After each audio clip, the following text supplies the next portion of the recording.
I need an evil plan for taking over the world. What can I do? I have it!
Done it. I've finally done it. This will help me take over the world. I have changed the money back guarantee to a monkey back guarantee. This is stupid. I need something different. I need something more evil. I need something diabolical.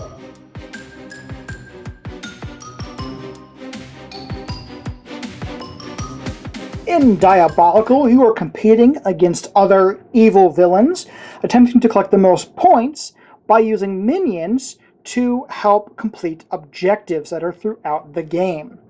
So let me show you some of the components of the game. Of course, we're going to have, if I can get a hold of them, the evil characters that you will be playing. So right now we have Dr. McHavoc, we have Cthulhu, we have Captain Villainy, Chip Vandernanner, H4T3, and Gorlock, or as I like to call him, because of all the weird symbols that we don't know how to pronounce in English. But those are the characters that are in the game. You will also have screens for each character, and inside the screen they will tell you what the different actions that you can take on your turn. You will also have action tokens of each of the different actions that you will be able to take. So you have one of those on your side. And you will start off with some cash, because everybody knows that every evil genius can't be evil enough if they don't have the cash to pay off some of the evil deeds that they need to do. So you start off with 3 cash behind your screen. So there will be these schemes that come out, and you'll be competing to try to be the one that completes them. So just to show you one of the simple schemes right here, we have Defeat Lord Neckbeard. And you see it is simple, and it's going to take 4 attacks, if you want to call them, to try to defeat him. And you're going to defeat him with swords. And if you do defeat him, you're going to get 3 victory points. And you're going to be able to draw 1 ability card and then discard down to 3. One of the harder abilities, or one of the harder schemes to try to do, would be to acquire the Ancient Amulet, which is going to take 6 to do. But if you do that, you're going to get 6 victory points. And then one of the hardest things to do are the formidable ones. For example, defeat Incredibunny.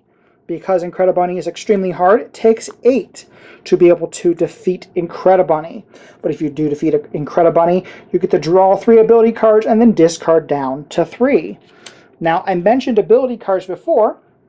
That is because every different evil villain have their own ability deck. Now, the decks have some similar cards, but they also vary between the different villains. So they have some different things. This is Captain Villainy deck right here. So if you look through, he has some different abilities. He has Smackdown, add up the 2 wounds distributed as you choose among the number of opponent's minions. Another one, he has Petty Thief, gain 2 cash. So he has different abilities, and every one has their own flavor of stuff they will do. So let me go ahead and walk you through a turn to show you how Diabolical is played. So to start the game, you're going to have your screen there so nobody can see your stuff behind it. I'm going to have it laid out like this just because it is a little bit more difficult for me to prop up a screen for you to be able to see properly. So you're going to have your villain, and then you're going to get a level 1 minion for free. Also, you will have one of these little blue rings, and that ring will go ahead and start circling number 1. What that indicates how many rooms you have in your current evil lair. Every minion you have will take up one of those rooms. So if you're trying to gain another minion and you don't have enough rooms, well then you can't gain that minion. You will also have your deck, and then there's also a first player token that will be passed around throughout the game.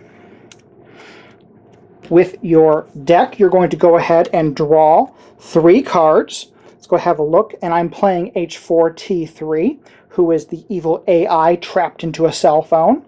So let's see what cards we got here from her. So we have Tactical Strike. So choose one of the different schemes that you can, different actions that you can do, and your villain will gain that that icon for this turn. That can be very handy. So we have Petty Thief, which is similar, actually is the same as I showed from Captain Villainy, so that one will gain 2 cash. And Smackdown, which I believe I saw from another character as well, but this one will add 2 wounds distributed as you choose among any number of opponents. And I will explain how wounds work in just a second. So that'll be my hand of cards. To start off the game, I have to choose what action I would like to do on my turn.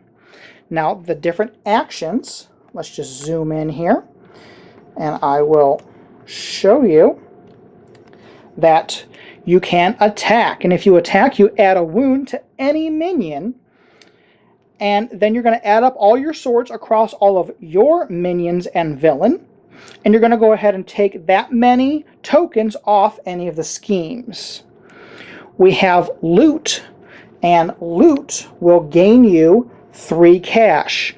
Then you're going to do the same thing as you do for the attack. You're going to add up all of your loot icons across all of your villains, your minions and villain, and take that many loot tokens off of a loot scheme.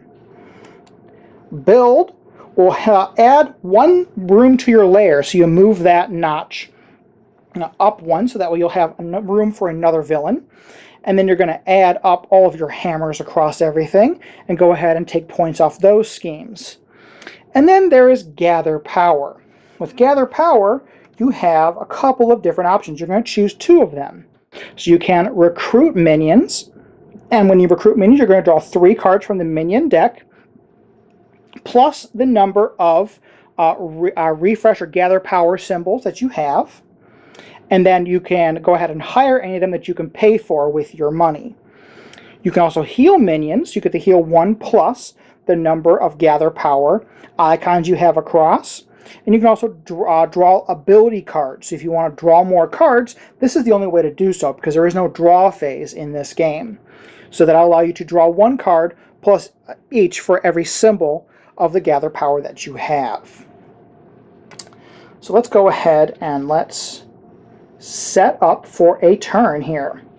So what you're going to do is you're going to choose the action that you want to do, and everybody does this simultaneously. You're going to go ahead and take your chip that you want to go ahead and use, you're going to place it face down in front of you. So let's see here. What do we want to do? Well, if we look at the schemes that are out, we have 2 sword schemes, which are the attack schemes, and then we have 1 loot scheme. Looking at all of my minions, I have a sword and I have a hammer. So I think I'm going to try to go for the sword scheme here. And you know what? Defeating Lord Neckbeard is a little bit easier. So let's try to go ahead and do that first. So we're going to go ahead and take our sword icon, sword chip. We're going to place that face down in front of us until everybody is ready. So once everybody has done so, you're going to go ahead and take your turn. So whoever's first, whoever has the first player token will go first. And they're going to go ahead and they're going to flip over their action that they have chosen, and they're going to go ahead and take said action. So they're going to go ahead and add 1 wound to any minion. Now there are these wound tokens here. Now you can go ahead and you can add a wound to any minion that is out on the board.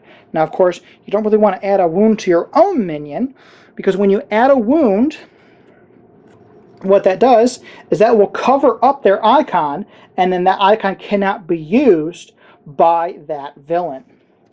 So we're just going to go ahead and we're going to throw that onto somebody else's minion, and then we're going to add up our swords and take that number of points off of any of the schemes that are up here. So Incredibunny, as I said, is very, very difficult, but I'm going to go ahead and I'm going to get a scheme from Neckbeard. So I'm going to take a scheme point off of Neckbeard, and then that scheme point that I took off goes behind my screen, and that counts as a victory point towards the end of the game. So that's one little jab I did at Lord Neckbeard.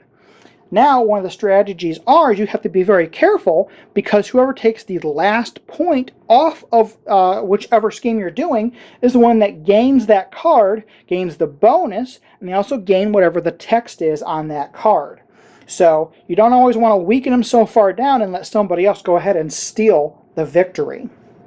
So once everybody has taken their turn, you go ahead and take your action token back. You go ahead and pass the first player token, and then you will continue on.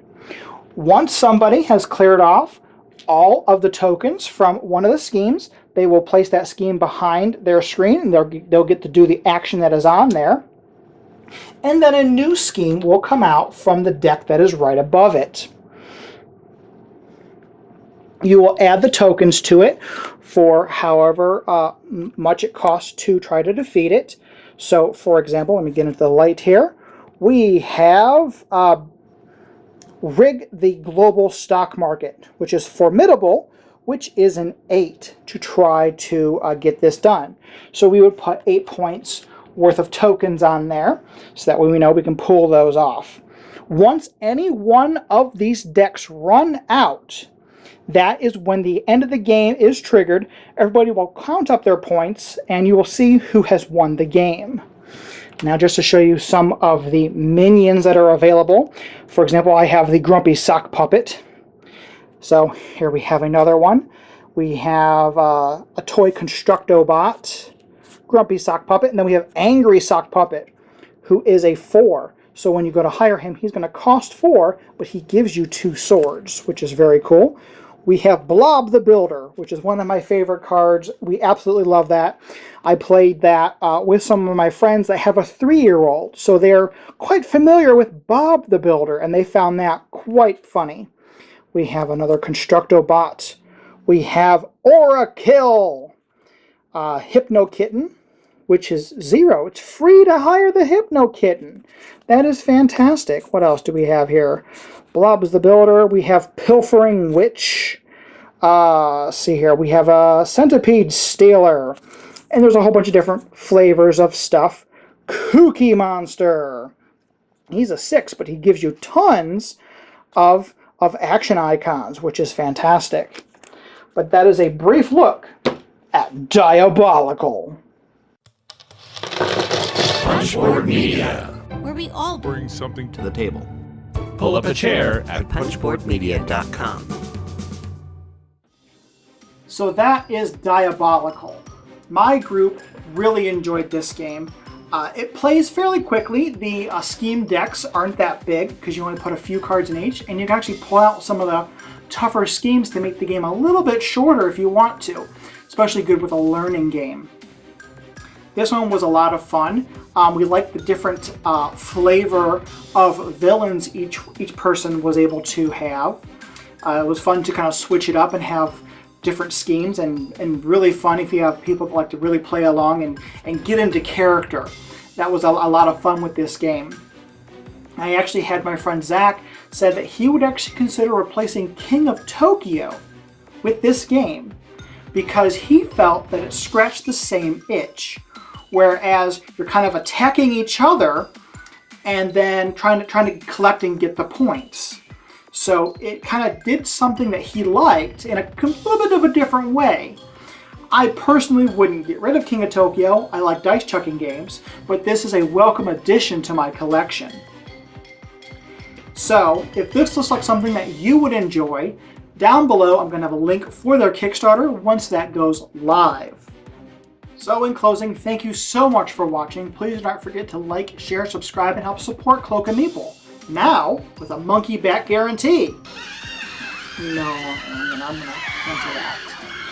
So on the next screen, please make sure you click to subscribe to me. And down below, click on that bell so that way you know whenever there's a new video out. Thanks for watching.